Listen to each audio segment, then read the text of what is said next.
Hey guys, if you're joining us here, we are doing a very special kind of segment here on Media Essential Workers, just trying to deal with everything that's going on in the world right now. We're going to be joined by quite a few people.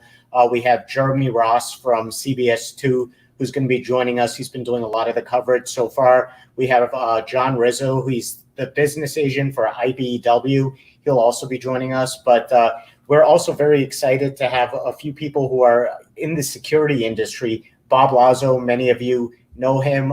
We've utilized him exclusively and extensively at NBC. So we're going to have them all kind of join the conversation with us. I'm going to start by, well, actually, you know what? Let's punch everybody up.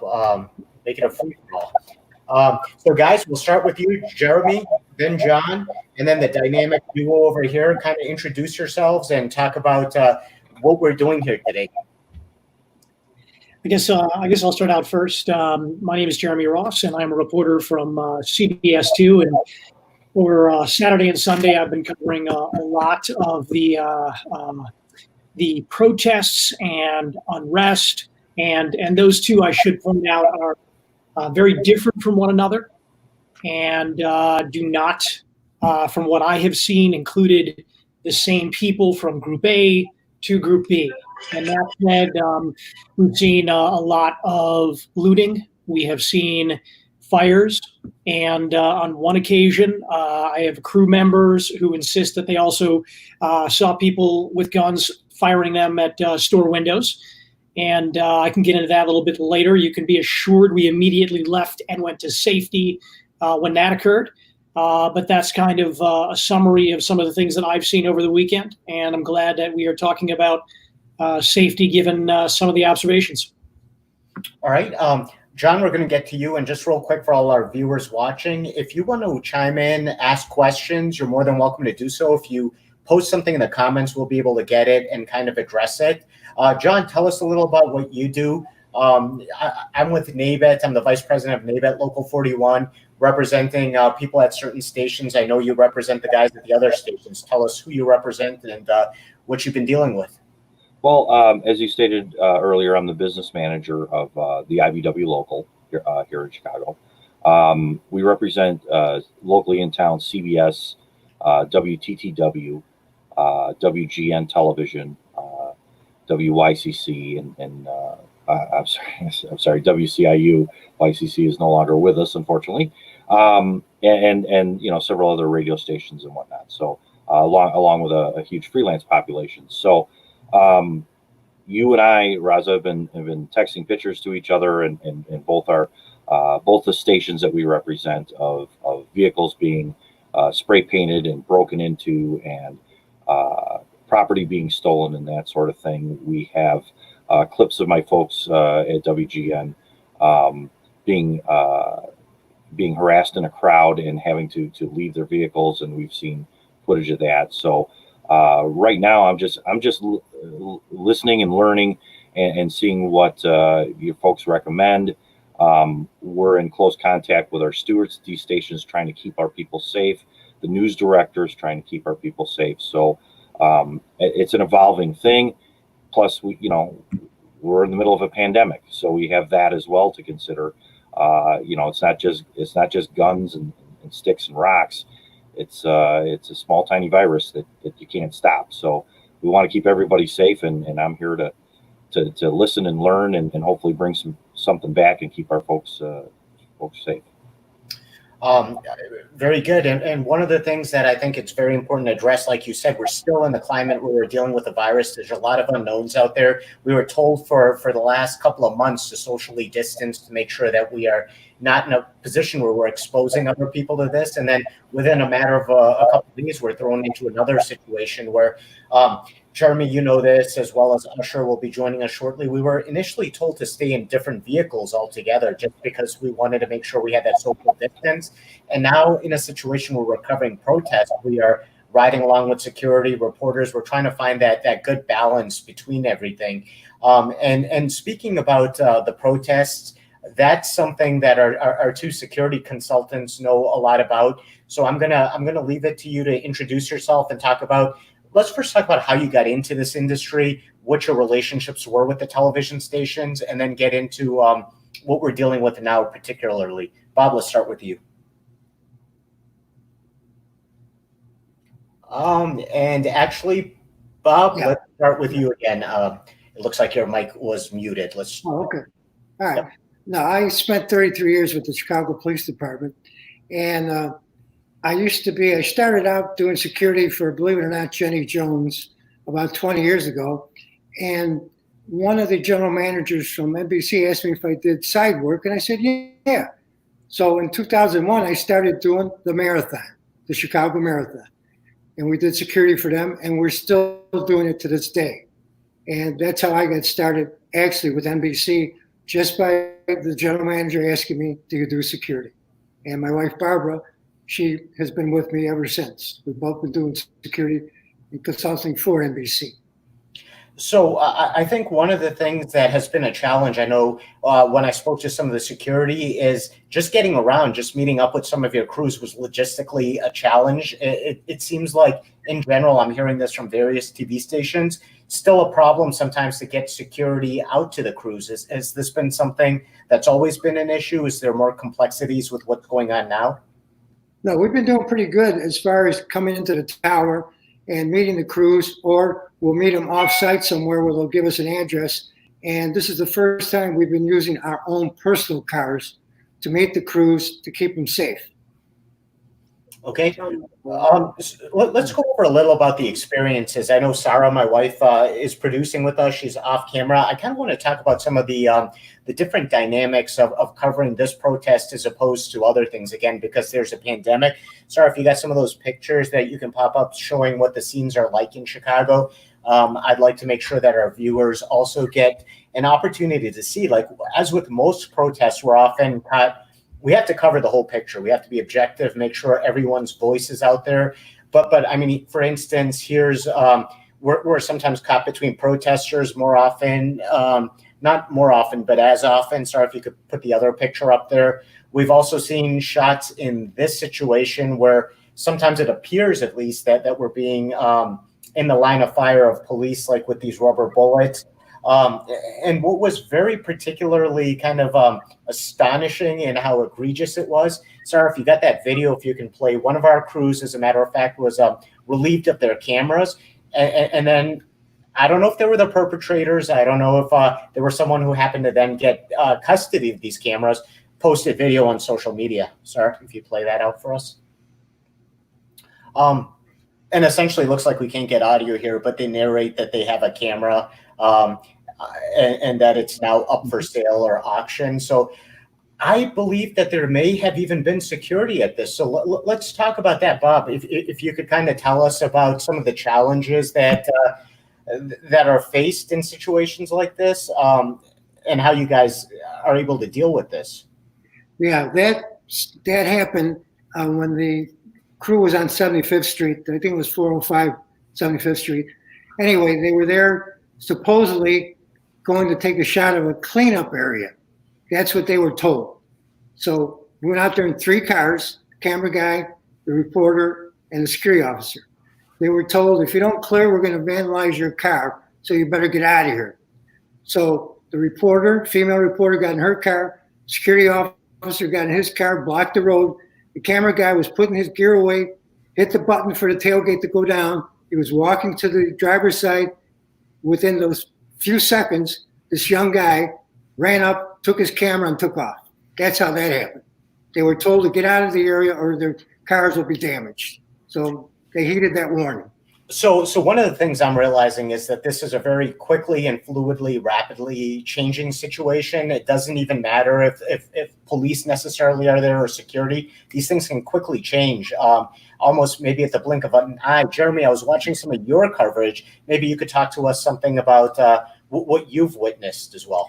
And in terms of changing in a blink of an eye is exactly the right way to describe it. I will first immediately say that CBS2 has done a really good job of monitoring our safety and security. They have considered using professional security. They have also made sure that we are in groups of at minimum 3, so that there is someone who can watch our backs when we are broadcasting. with a photojournalist and another reporter. I was actually on Sunday one of two reporters to help out in that situation. But to your point about things changing in a blink of an eye, we were covering a very peaceful protest in Hyde Park. And we got back to our vehicle, which was in an empty commercial lot with a store or two that was closed down. And they had bars on the front, kind of like garage door, for lack of a better word, that was down and secure. And myself, a photojournalist and a reporter, were calling in just to find out where we had to go next. And during that 3-minute call, it went from peace and quiet in a parking lot to more than a dozen people showing up and breaking into a store right behind our car. And, it was all of a sudden, this was no longer a safe place for us to be. So like any station in and around Chicago, when we felt that we were not in a safe place, we got out of there quick. And that was in only a matter of maybe a minute or two. We got out of there. We, of course, called the police. And, it was a scary situation. You had people breaking into a highly secured business, stealing whatever they could find. It was actually a beauty shop. And there is video somewhere on that. In addition, we were off of Michigan Avenue and near the river. And, we saw from about 80 or 90 yards away, a very safe distance away, some people that were starting to bash in a window. So a photojournalist and I, as well as another photojournalist, again, a team of three, were filming behind cover, watching things develop. We felt safe, and all of a sudden, one of the crew members believed that one of the looters took out a gun and started shooting at the window. Basically, as soon as we heard that, per station policy, and it's the policy of many stations around Chicago, we get out of there. And we headed right to an area with lines of police officers, told them about the situation, and got to safety. So it can change in a heartbeat. And, I'll also add that in the city of Chicago, crime can happen anywhere. But over the last weekend and over the last few days, that has intensified, and it has become more of a scary situation. Bob, we were talking earlier, and you had mentioned that as security, when a situation's rapidly changing like that, always listen to security. Kind of tell me about that. What has your experience been in situations like this? And what do you use? I'm sure you have an awareness of the situation everywhere. And just to kind of remind people and tell people who aren't familiar with this, when the photographer's shooting, they're kind of blind. They have a big blind spot to everything going here. There's that concept of tunnel vision. Even the reporter who, they're looking and they're very focused on what it is they're doing. What's the job of security here? And what do you do to make sure that everyone, yourself included, is safe as we go forward? Well, usually I have kind of a code word form when we want to get out of there. The one I use a lot is I have my cell phone with me, and I'll tell the reporter, the camera guy, hey, we got a call here. We have to get out of here now because you have to get out. In other words, get in a safe passage there. That's my code. I'll tell them you got a phone call, end your segment, and that's it. And that's the way we back out real nice and get out of there. And they don't know, the people around us don't know what's going on. This way we can get out of there without disturbing anything. And we're in safe place to get out. That's the way I handle it. I think that's a great idea, and just the aspect of doing it without creating a sort of maybe a scene or a commotion, but doing it as sleuth as possible kind of raises me or makes me wonder. I've often told people, you know what, if you don't need to use lights, don't go blasting your lights on, commanding attention. Is that something you have an opinion on after having done this for a while? And just what are some recommendations that you give your crew? You get in a car with somebody, you guys are headed. What are you telling them? Just to be careful, and we try and find out what location we're going to, because like I said, we're giving bad information as far as that when the camera was taken, it was supposed to be just a cleanup area shot. There were over 100 people there when they told us, or told the guys there, get out of there, we're going to vandalize your cars. So much for being a safe spot to go film. So you have to learn to get better intelligence from who's ever calling into the station, or I don't know who does the location shots for the guys to go out there. They've got getting better information for your journalists, your camera guys, because you don't want to go into some situation that you're going to be really surprised what the hell's going on. You don't want that surprise. If I might add something to that. Absolutely, Barbara. Jeremy, you seem like you know what's going on, and that's part of it, is being aware as the journalist, knowing what's going on, knowing when to leave. Actually staying on the fringes of the protest would be a safer place than being in the center of it, trying to get a shot that way, and just backing off when you need to. And I'm going to add this, and I appreciate that, because that's just part of general awareness, having your head on a swivel, which I know a lot of security folks will constantly say that that's really important. Right. And I think that more and more newsrooms are starting to realize that while they want us to be, tweeting and making sure that we're posting on social media, during situations like that, it is not time to be on the phone. It is time to have your eyes up, looking wherever possible.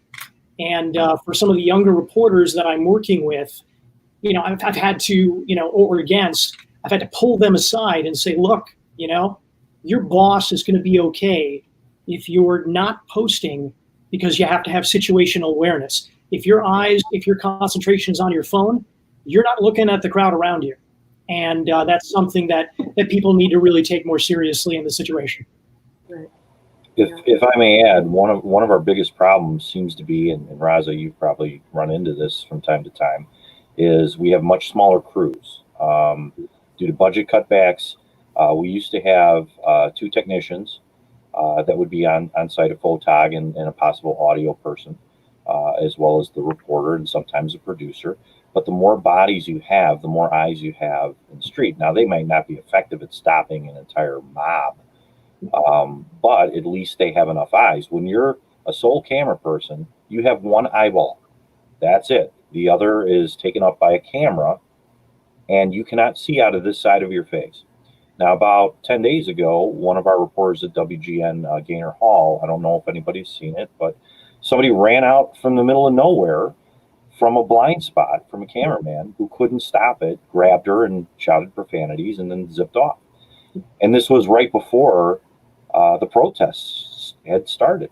So there has been a big demand for additional crew people to kind of keep their head on the swivel, so that the reporters can do their job and be safe, and the technicians are being used as the front line. And unfortunately, companies for the past few years have been saying, well, it's your job, if you don't feel safe, to get out. And you folks are right. I mean, you have to get more information to that desk, from that desk, and not be assigned, by the assignment desk into some dangerous situations. Now, like we were just talking about, where a situation turned within 3 minutes to all of a sudden, oh my gosh, it's right here on our doorstep. We're watching this looting happening, and there was nobody here a second ago. Those are the types of things. It's like, hurry up, where's our exit plan? How do we get out of here? Now, we've dealt with that in the past with NATO, the G8 summit and those types of things, bulletproof vests, helmets, gas masks, rooms rented above the fray to get shots of streets and things like that. This is one of those instances, and albeit it's dying down now, but we need to be aware in the future when these things spring up, stations need to be ready to protect their people. If you're just joining us right now, and thank you for that, John, I think that's a very apt point, that we just don't have the bodies out there like we used to. We need to make sure that there are enough people to be just situationally aware of everything going on around us, because the big thing is we got to have people who are looking out for each other in the field like that. If you're just joining us now, it's myself, Raza Siddiqui, Vice President, Nabet 41, Jeremy Ross.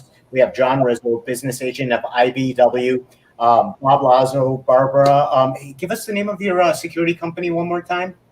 Security Consultants. Yeah, that's easy enough to remember. Security Consultants. They've been working quite a bit with NBC, and I'm seeing in our waiting room here someone that, speaking of NBC, a lot of NBC people are familiar with, and that's Ash-har Quraishi. Going to pop him up right now. Ash-har, how are you doing, man? You got the background, everything going? I'm good. I've just been listening to the discussion, and one of the interesting things that we sometimes hear, especially on the local side, that was touched upon, is this idea that you shouldn't be in a situation where it could get dangerous, right? One of the things I heard from management at one point at one of the places I worked was that if you need a helmet or you need a gas mask, you shouldn't be doing anything. You should be gone, basically. And that's all well and good in practice, but as you guys all know, over the last few weeks, with we don't look for this kind of trouble, right? You try and find a good vantage point where you can get the images that are necessary to relay that to the audiences. In my situation, we had a very, very safe situation a couple years ago when I was in Ferguson, and you look this up. This is one of the big ones that happened in that first week in Ferguson. Was we were set up outside, about a mile and a half from where the epicenter of these protests were happening, because there was a perimeter, there was a lockdown, and so we couldn't get in there, and we didn't have any interest to go there at that point because we had choppers up and we were basically away from the action. But we were going to do a live interview with the guests, and obviously if you're gonna interview somebody, you're gonna find a very safe place to do that in. And we did that in a neighborhood adjacent to the main strip, but still a mile away. We couldn't even hear what was going on in the protest. That's how far away we were. And part of why we set up there was because there were police squad cars that had blocked off access to that street. And so there was still a background, and you could tell, okay, this is as far as we could get. This is as close as we could get to the action without being in the midst of it to do this interview. And what ended up happening to us was, our backs were to that intersection. We had an escape route in front of us, but shortly afterwards, those two squad cars took off, and an MRAP rolled up along, adjacent, parallel to where we were.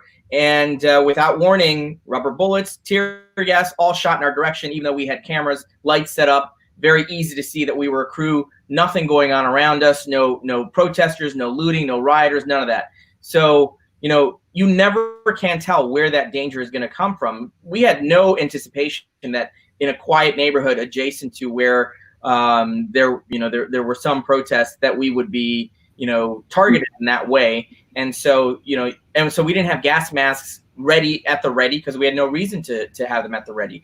And so, we just had to take off with a lung full of tear gas. So, again, these things are so unpredictable. And as much as you plan, escape routes and making sure that you have exit strategies and meeting points and all those things and how hot it's going to get before you get out, it's so unpredictable. It's so volatile. And, those orders come so quickly to disperse crowds, and the media gets caught up in that, and you become part of it. So, again, when you're covering this, you should always be prepared for the idea that it's going to escalate very quickly, and, think of the best way to get out of there if you can. Jeremy, anything you'd like to add to that? And just to let the viewers know too, if you see me looking down at the phone, it's not me trying to be rude. It's I'm taking questions from some of our colleagues at the other stations who are giving me kind of ideas to ask. Jeremy, if you have anything you want to weigh in with this or add to this, I would love to hear that as well. I think that's a perfect example of you hedge your bets. You hedge your bets when it comes to setting up for these sorts of things. Fortunately, compared to 5 or 10 years ago, we have the kind of technology that allows us a little bit more escapability. We're not tethered as much to those huge live trucks where if you have to all of a sudden escape to safety, well, it's going to take 20 minutes for us to lower the mast and that sort of thing, because we now have, of course, basically internet-based backpacks that allow us to go live. So there is the ability to get out of there in a hurry. It's obviously not preferred, but that is a little bit more on our side. As I was saying earlier, we were in the safety of a parking lot with no one around, and within a few minutes, all of a sudden we have more than a dozen people looting the store behind us, and that got dangerous real quick. We all got out. We got to a safe place and called 911. So, we did our best to get to an area where we said, hey, there's no activity here. We can hang on. We can call the newsroom. It's a safe place. But you have to expect the unexpected, and certainly that has happened throughout the weekend. Well, And fantastic. Jeremy, one of the things that, I was really wondering was about, is you brought a really good point up, is the fact that we are so mobile, right? And that makes it easier to escape, but it also makes it tempting because you can get closer. It's easier to get closer. It's easier to get, access to those really incredible images and bring the viewer right in the middle of the action. It's so much easier. And I think for a lot of folks, that's a dangerous temptation because, just as easily as you can get out of there, being that close, you can get enveloped by the situation very quickly as well. The ongoing rule that I have with my crew is if one member says, I don't feel good, we're done. And so lately we've been going out with a crew of 3. If we have a minority of 1, we're out. If we all feel safe, we will continue. So it's a gut feeling. And quite frankly, we have pretty good guts. And, when you've done this long enough, you have an idea of when things could get hot. You position yourself in the best place possible. But if someone is uncomfortable, you have to trust that person and get out of the situation. Let me ask you this. Ash-har, Jeremy, you both talked about position, about scouting, where you think you'd be the safest. What are some of the factors that you make in deciding this? Like, obviously, from what we've seen, between police, between protesters, you never know where you're going to get that next interaction from. So where do you position yourself, do you believe, where you're safe? And then I'm going to ask our security consultants where they advise as well. So let's start with you, Ash-har, Jeremy, and go that way. Well, one of the things that we hope for is before we go into these situations is to have, very open communication and dialogue with the authorities, with law enforcement. If it's organized, if it's staged correctly, then you should know what the best spots are for you, where you can go, where you can't go. We're seeing a lot, just watching, CNN the other night, the interaction between a live reporter and a police officer who was just telling him as he was live and he was walking, you need to keep walking. And he just kept telling him to keep walking. He says, where do I need to walk to? He was looking for that direction. How far should I go? Where do you need me to be? And we're not finding that direction. You could see in that live shot, the officer was just saying, just keep going. Just keep going. Well, where do I stop? At some point, we have to stop, right? So, good communication between law enforcement and the media and journalists is so important. And I'll be honest with you, what are we at? 2020, right? 6 years ago, the first half of the week from Ferguson, was very difficult, very challenging. Once the Missouri State Patrol came in, they were much more organized about things. We knew where staging grounds were. We knew which areas were going to be perimetered off and locked down, essentially, what time they were going to be locked down, where everybody was going to be. So we had a better sense of how they were going to control these crowds. Again, that's basically what is supposed to be happening, is crowd control. When it gets to the point where it becomes sort of militarized in its response, then that's when you start to see sort of a more volatile escalation. You see that sort of posturing that's more warlike rather than crowd control like, and that's when you see tensions rise, and that's when you can sort of feel the electricity and the hair on the back of your neck go up, indicating that something's about to happen, something's going to go wrong, and you need to find a way out. But again, I think communication ahead of time, if possible. But I feel like these days you look at what's going on in these cities across the country, and there's very little communication prior to these incidents getting out of hand, where you see the media getting caught up in the melee, essentially.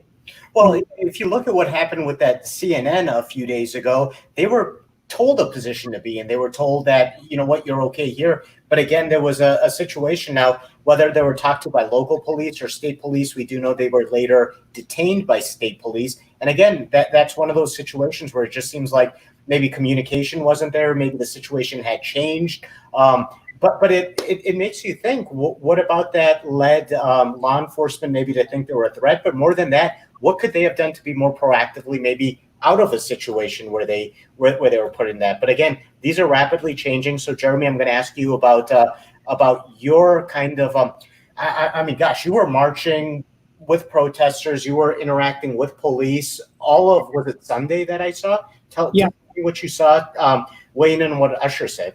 Yeah, and what Ash-har was talking about in terms of Ferguson, and I was not there, but what I heard from friends was you had generalized points where people would gather. And those scenes became familiar over many days. And when police came in, there was an understanding of generally where you could be, where you couldn't be, because you had a sort of a stationary general area.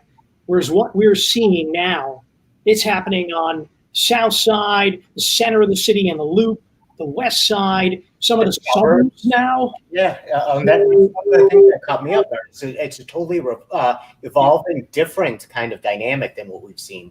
And that can make for a lot of trouble, because you're not necessarily dealing with one mouthpiece from this law enforcement or that law enforcement, and so the playing field can change, and so that makes everyone's job hard, including law enforcement, especially for law enforcement. You had mentioned about the protests that I was at and covering folks who were peacefully marching.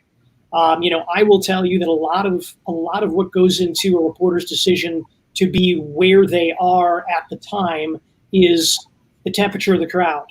And I will tell you that when you saw me in the crowd, we had determined, and it was not just me, it was a photojournalist as well as another reporter, that these folks are peaceful and they are marching with purpose, and they're exercising their First Amendment rights, and they're not looking to break stuff and hurt people.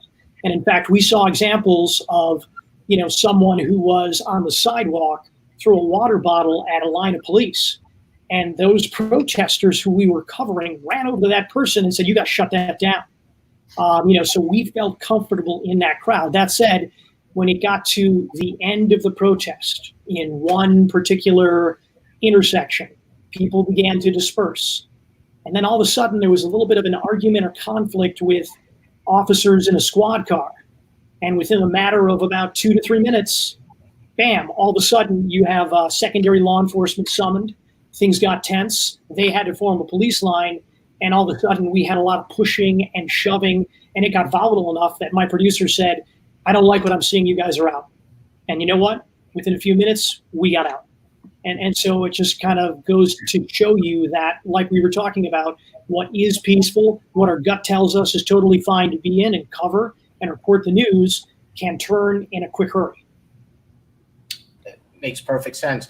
Barbara, Bob, I'm going to ask you, when you come with the crews and kind of determine where they should be setting up, where a location is, what are some of the things you're looking for? You were both in law enforcement careers. Obviously, you're probably able to read not only the body language, but you have the relationships with law enforcement to know, hey, guys, where do you think is good? Tell me some of the things that you look for in making those determinations. Well, if there's police on the scene, at least we can talk to them and let them know, hey, we're here to do some shots here. Let us know where you want us, or if we need you, I'm going to wave to you that we're going to need some help, or we're going to get the heck out of there. But the thing is, your security person has to make the call for the journalist and your camera guy. If he doesn't feel comfortable for you guys being there, you have to listen to him and get out of there. Because, I know a lot of the guys, they want to get that extra shot. The journalist wants to get that extra interview, and he doesn't realize that things around him are kind of getting bad. So that's why I always say, hey, we got to get out of here, or I'm using the cell phone thing. We got a call. Let's get out of here. But I'd like to see if there's police on the scene, introduce ourselves. We're here to do some taping. Where do you want us? That's the main thing. We have to feel secure and make sure that our people, the news guy, your photographer, has to be able to do his job, and we have their backs. That's the main thing. And the other thing we look for is if there's like opportunists in the area too, that we have to fend off or because they're there, for an opportunity to either take something or whatever, disrupt something. And then we know it's not good to be there, or if they're in bigger numbers or something like that, where we can't even control that. And you are making an excellent point, and I will tell you that throughout the weekend, some of the things that I saw was people on occasion following around our crew and, pointing and looking, and it's the old, maybe something doesn't seem right. And so what I will say is I will alert the crew saying, just keep your eye on that guy or the girl, in this particular mask, just to be safe. And that's part of the situation awareness that we talked about earlier. And, as it turned out, one of those people ran up to a photographer I was with on Saturday and pushed him for no reason. And that guy ran away. Fortunately, my photographer was fine. We reported it to the station. The guy ran off. Everything was all right because he was probably 90 pounds dripping wet. But it's all part of situational awareness. If someone looks, just keep eyes on them. And one of the really important things, and I don't know if you guys touched on this before I came on, was the extra care that you have to take for the photographer. You talk about the reporters, right? We've got a microphone and we're listening in our earpiece, but we've got all of our peripheral vision, there for us. We can't see behind us, but we can see all around us. We can turn, we can spin around even. But that photographer, he's focused on the reporter with one eye closed, covered with a viewfinder. So they've got one eye and barely any field of view to see anything that's going on around them. So, one of the most important things that you have to do as a reporter is, you're focused on the viewer, right? You're looking into that lens, but you've got to keep an eye out for your photographer, who literally is almost completely blind to what's happening behind him and on at least one side of his face. I had an incident where my photographer was filming looting, and literally somebody came up behind him and just sucker punched him right on the side of the face because he couldn't see from that side. The mistake that was made was that we were on the wrong side of him because he was filming, right? We should have been on the side where he couldn't see so that we could be his eyes on that side. And we should have spanned out. We learned that, obviously, in that situation. But it's one of those things that it's easy to forget about how little the photographer can see in these situations because they're focused on that frame and making sure everything fits in it. And that is their field of view. So it's one of the things that we talk about as crews now is making sure that photographer, one, is safe. And also, if you do have to get out of there, I had a friend, Sam Winslade, who was with me in Ferguson, who was also in Seattle a couple of days ago with NBC News correspondent Jolene Kent when she was hit with that firework. And I noticed that when security grabbed the reporter, they took off running and everybody started running. And then I couldn't see where they went because I was seeing this through the field of Sam's camera. He was left way behind. So, the instinct is obviously to grab the person who's in front of the camera, but you can't forget the crew member who's also shooting. So that's one of the things that, I found was interesting that I've seen over the last couple of days. And Ash-har, obviously, I appreciate you bringing that up. Both John Rizzo with IBEW and myself, Raza Siddiqui with Nabet, represent just those very guys who we're talking about, the guys who not only have an obstruction of half their peripheral vision, but also have maybe $20,000 worth of gear that they are attractively marching around sometimes. So, John, kind of tell me some of the things that you've heard from some of your people about how proactive maybe the companies have been or anything that they need or have asked for regarding how to go about this. And then, just so you guys can start preparing, I'm going to talk with Ash-har as well about just the whole situation with both dealing with a pandemic and at the same time a protest and how that's kind of changed anything we've ever dealt with. So kind of we're reinventing what we're doing. John, let's start with what you're hearing from your guys. Well, it's great segue because one of the suggestions that have come up from my stewards over at WGN on how to keep our people safer. And I know this stinks for photogs because, there's a love of the art and a lot of the cameras are larger, so they supposedly give you such a great image. But the one thing for security that they've been talking about is camouflage when they're within these crowds.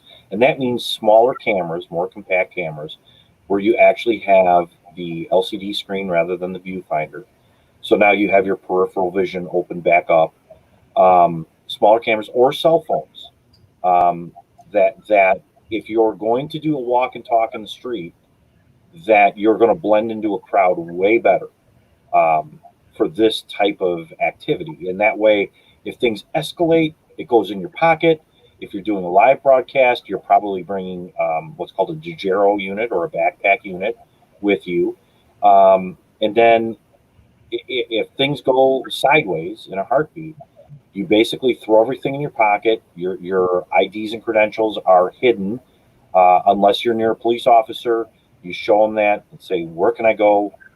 how can I be protected immediately so that you can separate yourself from the crowd once you find a police officer or proper security or that line that you can get on the other side of. So our folks are trying to figure out ways that they can basically camouflage themselves, because that seems to be the only protection. You're not camouflaged if you're wearing a helmet and gas mask and everything else. So if you can't get to your vehicle, if you can't get out of that crowd, what's the safest and easiest way to blend in until you can find that escape route?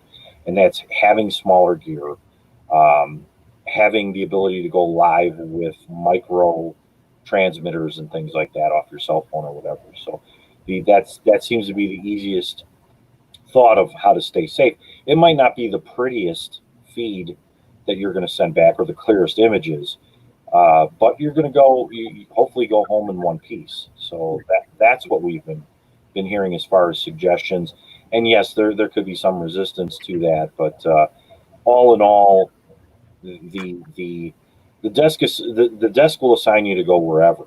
It's the managers that are there, the news directors, who are completely sympathetic. We haven't dealt with discipline for members who have spoken up and said, "Hey, no way." In fact, they're very supportive. If you say no way, get your butt out of there, and that's been great. We've worked with the companies, obviously during the pandemic, to limit exposure. But this is a whole new animal that's requiring us to put ourselves right back in harm's way. And I don't, until the protests die down or until the next protest, I don't know how we stay safe. Until this news cycle, relaxes itself a little bit and we go on to shoot other things and stay safer. Well, I think you bring an interesting point on, and this is, again, what I want to bring both of you guys and both my veteran reporters here to weigh in, both Ash-har and Jeremy. This is just a very different situation. We have gone through the whole procedure of dealing with protests before. John, you very aptly said how we sometimes camouflage, use the small cameras. I've seen the guys at Channel 2 have been very proactive with using the little I forget what they're called, the GoPros on sticks, and just not being identified as mainstream media, but getting their images, getting the video across, and doing so in a safe manner. But here's where safety gets kind of a little bit questionable, because now we have big crowds, when just 2 weeks ago we were told to avoid interactions altogether. We were told, most of us who aren't essential workers, stay in your home, don't get in the middle of this. This is very different. Jeremy, Ash-har, tell me your takes on this. It's listen, I'll go first. There's no good solution. There is the best, worst, possible outcome that you're kind of looking for, and that is some sort of compromise as to social distancing, but at the same time trying to cover a story where that can't be done. And that means wearing as much PPE, or for instance, just kind of, a mask, and you got that on the entire time. And by the end of the day, I'll tell you what, you feel something miserable for all the nurses and healthcare workers who have to do that on a day-to-day basis when they've been going to work for years, who do that regularly, because it's not comfortable and it's not fun. But, for instance, during some of the marches, myself and my photojournalist have tried as best as we could to cover appropriately, but perhaps be on the sidewalk, but perhaps maybe shoot from one street away. Now, the problem with that is you can't always do that. When you're following a march that's on the move, Raza, like the one that you saw on Sunday, we couldn't do that. And so, we did our best that we possibly could. But that's a dangerous situation. The more and more we find out about COVID-19, kind of the most at-risk data that we are seeing is, and people keep bringing up the scientific study about the choir group and how COVID-19 was spread through singing. And, I hate to say it, but a lot of the protests that we are seeing, people shouting, people screaming, and they are chanting. And is that much different from that we've seen? The answer is no. So we are at risk. I'm doing my best not to get up real close to people who are shouting, who are screaming. as is the photojournalist. But, it's you can't have it both ways. You can't always be 6 feet away and covering a story like this. So, you do the best job you can in circumstances that are not ideal. Well, what was impressive to me was if you looked at Minneapolis, that first night of protests, the chopper shots, you could see the crowd was spread out. And I was really impressed by that. And I said, that's really incredible that they're that self-conscious and aware of the fact that they are protesting in the midst of a pandemic, that they kept social distancing. And I said, that will not last. And clearly it did not last. And it's so easy. I mean, it happens to me now, even when I'm doing a regular interview. I mean, we have what we call zero-touch interviews that we do, where we set up, boom arms and a microphone, and the person literally walks into frame and they're 10 feet away from you, and you literally don't get within, spitting distance of them, let alone breathing distance of them. So, but it's so easy to forget because we've been in isolation for months. We've been restricted in our movements. It's so easy to get out of the mentality that we're in the midst of a pandemic and we're now covering a protest. And when you're in that mindset, it may be the end of the night and you go, oh my gosh, I was literally within inches of people's faces all around me. And that is potentially explosive when it comes to what we've been talking about for months about social distancing. Everything that we've been talking about and doing for 2-3 months goes out the window, essentially, when you have thousands of people congregating in such close quarters. And we're already seeing the numbers in the tens of thousands of new cases of COVID-19. And, over the next couple of weeks, unfortunately, scientifically, it stands to reason that we're going to see even more explosive numbers when it comes to people who have been out at these protests, who have been in close contact with people they don't know. I mean, how do you contact trace a protest? You can't, essentially. And so that's one of the reasons I said, I was thinking, I'm like, what, maybe it makes sense. I know we talk about blending in and all that kind of thing, but the only surefire way to stay safe is just wear a gas mask the whole time you're out, essentially, and protect your eyes and your nose and your mouth.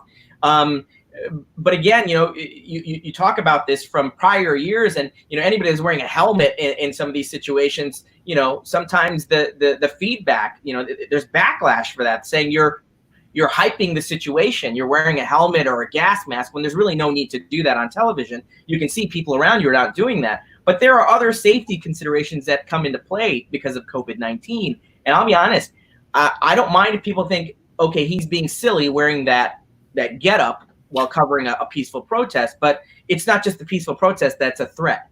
It's the virus as well. And so we might have to rethink sort of that sense of feeling embarrassed about how much we're portraying on air, about how serious the situation is, because you do have to protect yourself and your family and anybody else that you're in close contact with outside of that protest, because you're bringing it home.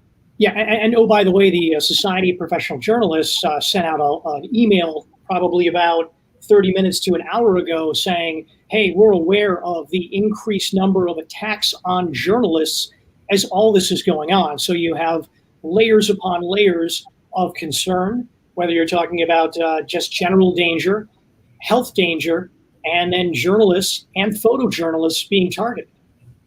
And one other thing that's different about this that wasn't there in Ferguson 6 years ago is, for the last 5 years, this mantra of fake news has permeated society. And Raza, you know it. I mean, we've experienced it outside of protests. People yelling fake news at us when we're in a live truck for NBC, or, telling me, I've been told to go home back to my country. I was born in Skokie, so I don't know where to go. But the point is that, there has been a ratcheting up of animosity towards journalists over the last few years, and that is playing and feeding into this as well. I mean, some of the things that we are seeing on the streets here, there was an Australian crew just the other day where you saw, a police officer in riot gear. This photographer is literally got his camera like this, and the police officer, in the heat of the moment, I don't know what preceded this, but didn't seem any reason for him to be shoving that cameraman the way he did, threw his shield into his chest and then punched his camera in the lens. That's unheard of we've never seen that kind of danger coming from, the police, in addition to the protesters. And, my daughter just brought something down for me, because I don't think a lot of people have an idea of what some of this, these tactics look like. For example, this, if you can see it, I'm gonna hold it up. Yeah. That is a wooden pellet. This is something that was being fired at crowds, back in Ferguson, and that causes a huge welt, a bruise. It's not going to kill you, but it's going to sting pretty bad. The other thing that we came into contact with a lot of times was this. Usher, it looks like we may have. Okay, that is a CS gas canister, right? You can see it right there. That's still, and that's the end of it. The gas comes out like this, right? It's probably got some CS still in there that I'm not going to taste, but that as a projectile, if that hits you in the head, it's in the eye, that's dangerous. You see some of the things that are going on right now, even the clearing of the protesters outside the White House the other day, and they were firing at incredibly close range. There's that picture going around about the one protester who took a canister to the eye. These things are incredibly dangerous. This is heavy duty. And again, one of the things that always used to concern me when you're covering a protest is never to have your back to the police, because you don't know the projectiles. I mean, you get water bottles and rocks and bricks and things like that coming from the other side. You can get some of this stuff fired at, a high velocity. You take that to the back of the head and it's lights out. So again, these are very tense situations, and you got to take all of those things into consideration, because, again, you're under fire from all sides sometimes. And show of hands for everyone listening right now. How many people have taken a lungful of tear gas or similar type of deterrent? Okay, all right. Lucky one. One thing you don't realize is when you get tear gassed and you go back to your hotel room and you take a shower, anything that's on your body, it turns into steam and hits you again. So you get tear gas yourself. So you got to be real careful about that kind of thing. And it sticks to your clothes as well. Yes. So, right to the dry cleaner. Yeah. Not fun, folks. One of the things I'm going to take a little opportunity to kind of self-promote what we're doing here. You talked about the whole mentality of fake news and journalists are out there with an agenda. And as a matter of fact, that was my whole initiative in kind of starting this. Now you probably can't see what I have, the Media Essential Workers, because I wanted to chronicle back when the pandemic started, what it was that we were as journalists doing, not going out there with an agenda, but leaving our families, leaving our loved ones to go out there and perform a public service, kind of tell our story. And it was very much different for us, because as journalists were, for the most part, social beasts, but having been socially distanced, told you couldn't be with your reporter, couldn't be with fellow photographers, I found this was probably the best way for us to keep in contact, to be able to do it via online and be able to vent. So that was one of the things that I did to kind of at least get our message out there. But Usher, I mean, I absolutely agree with what you were saying, is that's just another tactic that we are kind of having to deal with or address. And I'm going to bring both Barbara and Bob Lazo in on this, because being law enforcement yourself, in a previous life, maybe you could tell us how we can, especially in protest situations like this, develop that rapport and relationship with the law enforcement there, to make sure that we're not getting on the wrong side of things in terms of coverage, in terms of being neutral, but still respectful enough where we're both able to do our jobs. Well, being from this vantage point right now, we respect what you're doing, and getting the word out there, getting the pictures, performing a valuable service to the public is really something, and it should be appreciated. And as far as police go, I mean, everything's so supercharged right now. The protests, the police, everybody is just on edge, and you just can't predict what's going to happen on any side. So like I recommended before, staying on the fringe, but also going, if you get an opportunity, not so much in this situation because you might not have that opportunity, but introducing yourself, letting them know, and asking them, deferring to their authority and their, it always feels good to the police officer that you're deferring to them. What can I do here? You know, there was a time when I remember we used to have a place for the press, and now that's, you know, that's out the window. It's been a while since that happened, but yeah, Bob has anything to add to that. It's always good to let officers in the area know that you're there and just give them a heads up. We're going to be filming here. Let us know if this is okay for us. If not, we'll move to the area that you want us to. But like my wife said, always give the police officer who's on site, let him know, give him the heads up this way. Hey, okay, if you do need help, he's going to come and help you too. That's the main thing. You want as much help as you can in case something does go down fast. That's a good idea. Make the officers aware that you're there. That's it. That's what I recommend.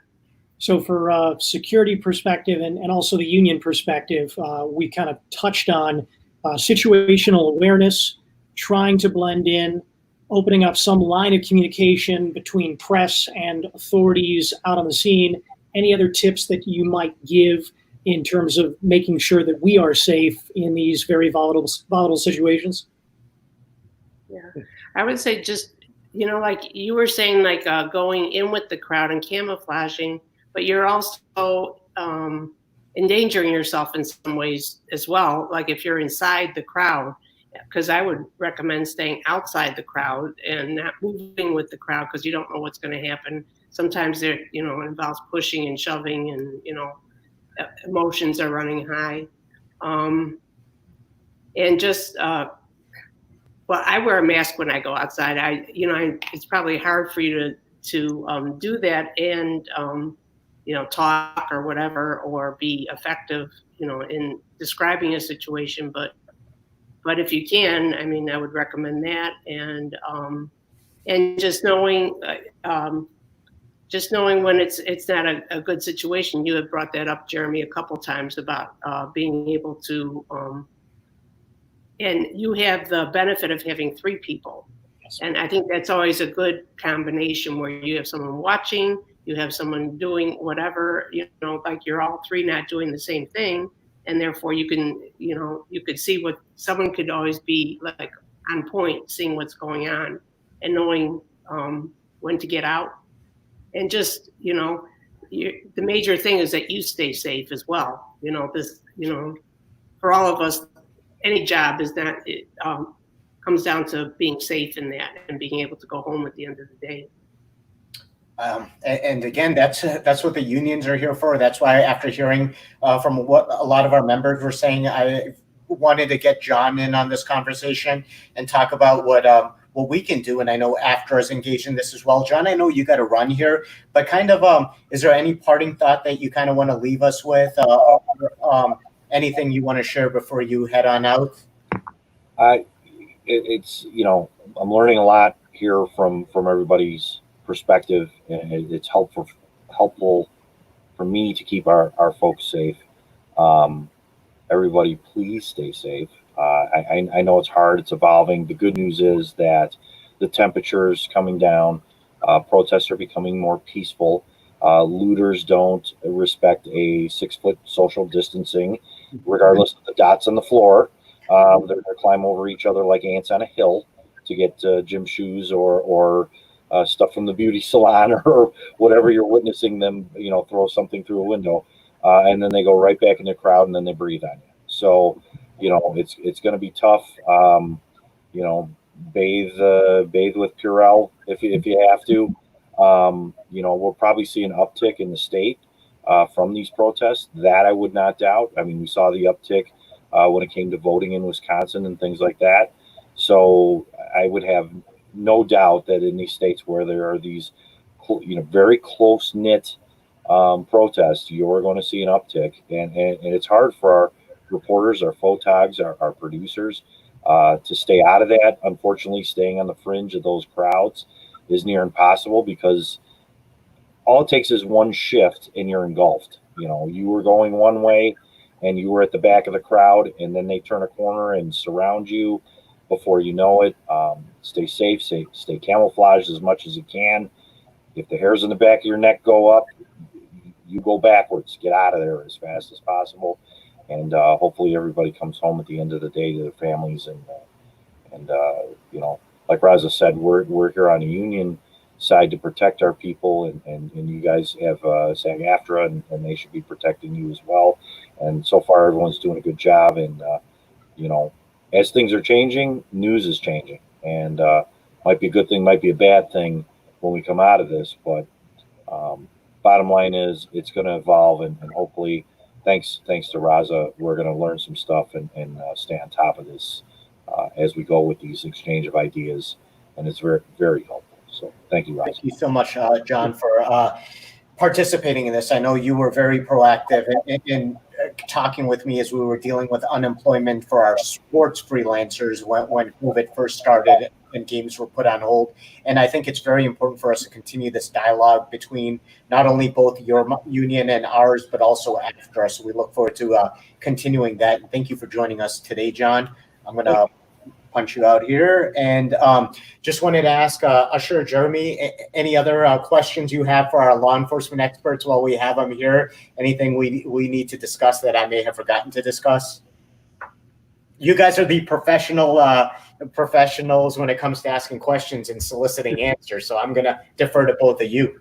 One of the things that I love to be able to do is just kind of go over a checklist, so to speak. And I think for the most part, the things that I will add to my arsenal will be, how can I be more on the periphery? I think that was a very good suggestion. It's not always practical, but I think that that's something to consider. Trying to blend in more. I have seen other news crews take off their little cube on the stick mic, and maybe that might make us less of a target going forward. So those are maybe some discussions that I could have with my crew going out to see if that might make everyone else feel a little comfortable. Maybe we do have some smaller cameras that still keep the quality overall pretty high. And particularly when covering some of the protests, we're going to do a lot of walking. That's going to save the photographers back pretty well. So, that's something that we will also discuss. So there's some things to consider. And, again, we all know that, like first responders, that's what we do. We run towards the location, the event, the incident that everybody's running away from, right? So we have to relearn some of our thinking when it comes to the way that these protests are unfolding. And it's not always the best practice for us to run right into the epicenter of these protests and get that amazing shot of what's happening out there. Because, there are other ways to tell this story. We have helicopters in the air. You can get these shots from further away effectively. I've seen shots that are from buildings shooting down above the crowd. Just in Washington, D.C., they did that the other day. And you really got a sense of what was happening without being sort of crowded in amidst, the sea of people. And I think we just have to mentally start thinking about that this is not just about getting those images out and telling you what's happening right at the center of it, but doing it at a safe distance as much as possible, again, as we are all contending with a global pandemic. I mean, that has to be front and center. Anybody in that crowd could be carrying, and any one of those people could infect thousands and thousands of people, and you included. So again, while we got to take our reporter journalist hats off a little bit and start thinking a little bit more like like public health officials about how would public health officials recommend we cover this event. And, because there's danger coming from all sides, right? You've got danger from in some cases from the law enforcement that has to make sure that life and property is safe. And you may get caught up in that situation. And you have protesters, and amidst those protesters, you have bad actors who have more nefarious purposes afoot, who really want to agitate the situation. And then you've got the germs and the viruses floating around. So, there's a lot more danger out there. And so we have to rethink, that sort of visceral notion that we need to run towards it. No, we have to stop, assess, look, and find out how to tell that story in the safest way possible. I think that was well said. Anything you'd like to add, Bob, Barbara, about your take on these things? Your journalists seem very astute, and they know what's going on. And like I said, we appreciate them. And obviously, they're very aware of their circumstances. And and just continue to be safe. And you guys seem like you have a good feel for what's going on, and it's a great thing. More than anything, the awareness is what's going to save you in the long run. And I think just this communication, just the ability for us all to talk and be able to get our questions answered by the people that we trust to come out with us. I know they're referred to as fixers when they're overseas. You're referred to as friends over here. I'm sure you raised your hand like a kid in a classroom. So yeah, just one last thing that I think is so important. And, you know, if you feel unsafe, do not hesitate to tell your management. They have to listen to you. If you don't feel like you're getting the kind of response that you should be getting from management about your safety and your concerns, go higher. Talk to your union representatives. Talk to your colleagues. Talk to whoever you need to, because in the end, you are responsible for your safety. And if you're not feeling like you're getting that support, hopefully you are. But if you don't feel like you're getting that support, or you're getting pushback from management, or you're getting pushback from the editors who want you to be in the mix of things, you got to push back and make sure that you are safe, and do that without fear. Well said. Can't add anything to that. Thank you, Ash-har Quraishi, Bob Lazo, Barbara, Jeremy, John Rizzo, who was with us earlier, for having this conversation, for getting the word out, to be able to talk not only amongst ourselves, but to our members who've been kind of watching this and our friends who have been watching this. Let's keep the dialogue going. And thank you guys all for joining me today. Thank you for having us. Stay safe, everyone. Be safe. Okay. Take care. Yeah, be safe. Yeah, be safe.